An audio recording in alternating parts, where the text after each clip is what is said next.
प्रभो त्र्यंबकं यजामहे सुगंधिं पुष्टिवर्धनम् उर्वारुकमिव बन्धनात् मृत्युर्मुखे यमामृतात् आहे धवळेश्वराय बालालिंगाय नमो नमः। संसार सुखी रखंतु।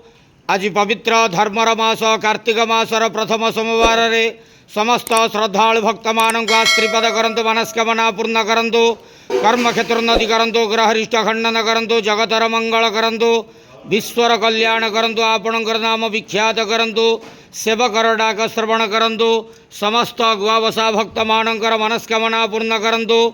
जो जो भक्त माने आपणक पाखरे मानसिक रखिछंती तांक मानसिक पूर्ण करंतु। बाबा धवळेश्वराय बालालिंगाय नमो नमः। संसार सुखी रखंतु, आनंदे गेवार। हरि बोलो। आज कार्तिक मासर प्रथम सोमवार रे समस्त श्रद्धालु भक्त मानक आश्रीपद करंतु, आनंदे गेवार। हरि बोलो। बाबा धवळेश्वराय बालालिंगाय नमो नमः।